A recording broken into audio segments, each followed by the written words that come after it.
السلام عليكم. في الفيديو ده هتكلم فيه على defining ال ideal customer profile او هتسمعوا كلمة ال ICP بتتقال كتير ممكن في الفيديوهات اللي جاية. ولكن الجزء ده انا شايف ان هو من اهم الحاجات اللي اعتقد ان هي بتميز اي حد بيعرف يعمل كولد ايميل كوبيز. يعني من اللي انا كنت بشوفه من اغلب الناس اللي بتعمل كولد ايميلينج، تركيز اكتر على ازاي اكتب المسج، والمجهود كله بيروح هنا على ان هي تبقى كرييتيف، على ان هي تبقى ديتيلد وما الى ذلك. ولكن انا دايما ببقى شايف ان الجزء الاهم وده اللي بيميزنا عن اي حد هو ان احنا نقدر نطلع ديتا مظبوط للاي سي بي بتاعنا، للايدل كاستمر بروفايل، وربط ده بالمسج هو اهم من الكرياتيفيتي بتاعتك في الكتابه. دايما ببقى شايف الناس اللي عندها كرياتيفيتي ان هو بيعرف يجيب ديتا بشكل كبير بعدد كبير للايدل كاستمر بروفايل بتاعه. دايما انا ببقى شايف ده اهم بكتير جدا من كرياتيفيتي الكوبي رايتنج وان انت تكون شاطر في الكتابه.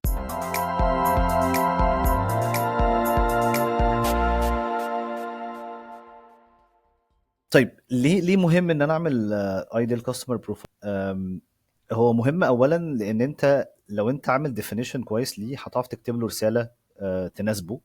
آم، تاني حاجة هتعرف حجم الماركت بتاعك عامل ازاي. لو انت عامل ديفايننج ليه كويس اللي بيطلق عليه التام او التوتال ادريسبل ماركت، فانت عايز تعرف حجم الماركت اللي انت هتستهدفه بالكامبين ميلز بتاعتك، هل هو كبير صغير،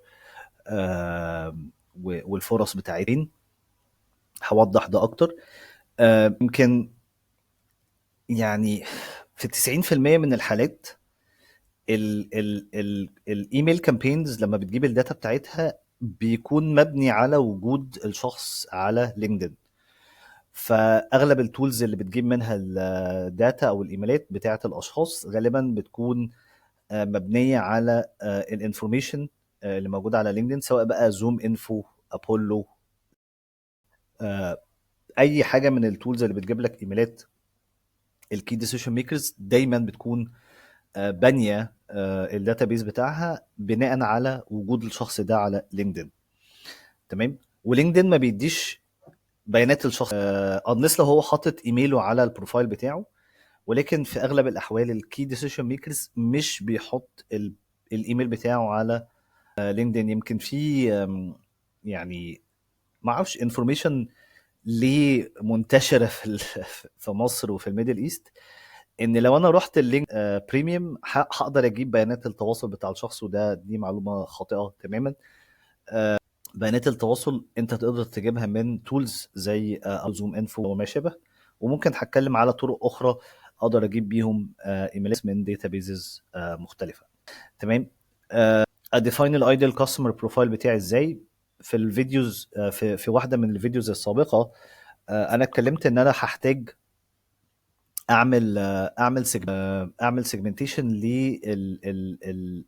للاوفرنج بتاعي، اعمل سيجمنتيشن ليه انا هتارجت مين. واحد. واتنين من ضمن الحاجات اللي اتكلمت عليها برضو هو ان انا اشوف الهيستوري بتاع الشركه، احنا اشتغلنا مع مين قبل كده، لو في اي نمط قرر من كلاينتس السابقين، اشوف النمط ده ايه هو. هل هو جوب تايتلز اتكررت في الناس اللي انا بشتغل معاها؟ هل هي اندستري معينه انا اشتغلت معاها اكتر؟ هل هو سايز؟ فهبتدي اعمل ديفينيشن ل والله شكل البروفايل اللي انا عايز ادور عليه على لينكدين، تفاصيله ايه، بياناته ايه، وهكذا. يمكن لينكدين فيه فلاتر كتير قوي، ممكن في فيديو لوحده هتكلم فيه على الفلترز بتاعت لينكدين المجاني ولينكدين السيلز نافيجيتور البريميوم. بس فهمك للفلاتر ده برضو هيساعدك في ان انت تعرف شكل الداتا اللي انا هطلعها وهتواصل معاها، ايه التريجرز اللي انا ممكن استخدمها في البيرسوناليزيشن. هل الشخص ده عنده عدد سنين خبرة معينة او لسه مترقي جديد، او الشركة بتاعته بتكبر بشكل معين. فهتكلم على ده في الفيديو بتاع اللينكدين لوحده. شكل الايدل بروفايل بتاعك ممكن يبقى بالشكل ده، مش ضروري يبقى شبه اللي انا عامله، ولكن انت حط في تصورك ايه الحاجات اللي مهم اوصف بيها الشخص اللي انا عايز اتواصل معاه، سواء بقى النيش، الاندستري، السب نيش بتاعه، هل هو مثلا في مجال الفود اند بافريج، السب نيش بتاعه ممكن يكون السبلمنتس او الفود برودكشن او ال يعني ايه السب نيش بتاعه. فهو انت عندك نيش وعندك سب نيش منه. وصفك لده مهم. الشخص اللي انا هتواصل معاه هو مين في الهرم الوظيفي بتاع الشركه. هل هو في السيل فهو سي اي او، سي ام او، سي اف او، ايا كان ايه التايتل بتاعه، ولا جر ولا دايركت ولا حتى انتري ليفل. فانت التصنيف بتاع انت هتكلم مين في الهرم الوظيفي بتاع الشركه برضو مهم. اللوكيشنز، ايه الماركت اللي انا هستهدفه، مصر، السعوديه، الامارات، او الثلاثه، او اوروبا. مهم زي الكومباني. يمكن في اوقات كتير بشوف ان الناس بتبقى عايزه تستهدف شركات آه، بتعمل ريفينيو معين. يعني كلاينتس كتير قوي يجي يشتغلوا معايا يقولوا لي انا عايز شركه بتعمل على الاقل مليون دولار.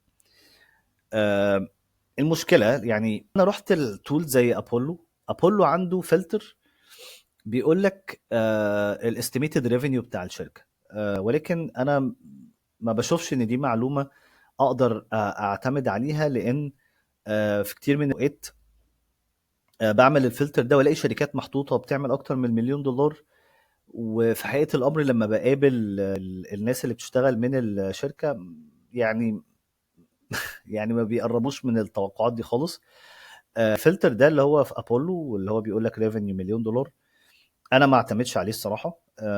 هي كلها تكهنت او كالكوليشنز ابولو بيعملها بيزد على الترافيك اللي بيخش على الويب سايت، بيزد على عدد الموظفين وما الى ذلك.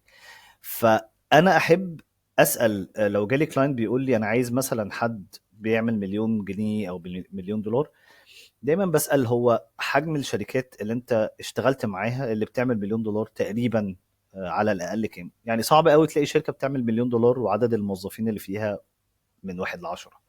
ولكن منطقي جدا ان شركه عندها اكتر من 500 موظف بيشتغل في 3 دول، في مصر والسعوديه والامارات. يعني سهل قوي ان هي تكون بتعرف تعمل مليون دولار. فالريفينيوز لو انت رحت الليد جنريشن ايجنسي او ماركتنج ايجنسي قلت لها هاتي لي ليدز بيعملوا مليون دولار، I think it's a very very unrealistic filter اقدر احدده من. تمام. اللي اقدر احدده واعتقد دي شطاره من اي حد شغال في البروسبكتنج، هو ان انا اكون فاهم ايه السيلز تريجرز الماركت اللي انا عايز استهدفه موجود فيها. السيلز تريجر هي مؤشرات او حاجات انا كل ما اشوفها في البروسبكت بتاعي يعلي السكور بتاعه. فمثلا انا ببيع، لو انا ببيع سوفت وير برودكت غالي ب 10000 دولار مثلا، اتش ار سيستم مثلا، خلينا ناخد اكزامبل زي ده. فانا ممكن احط بوينتنج كل ما الاقي التريجر ده موجود في الليد بتاعي يديله سكور اعلى ان ده كواليفايد للبيزنس بتاعي اكتر. فمثلا لو الشركه واخده انفستمنت في اخر 6 شهور، فده يدي مؤشر ان الشركه دي معاها سيوله تدفع لتول جديده. لو انا لقيت ان الشركه واخده فاندنج التيم بتاعها في اخر كوارتر 25%، فهي في نمو، فغالبا مع النمو ده ممكن يبقى عندهم احتياج للاتش ار سيستم بتاعي فيدي لي سكور اعلى. لو انا لقيت ان الشركه دي واخده فاندنج و واخده فاندنج بتكبر بنسبه 25%، ولسه جايبه سي اتش ار شيف هيومن ريسورسز اوفيسر، تاخد سكور اعلى ان انا محتاج اكلم الشخص ده. الشخص ده لسه جاي والشركه واخده فاندنج وبتكبر، فعندهم غالبا احتياج لاستخدام تول او سيرفيس. ف معلش I was interrupted. الاولاد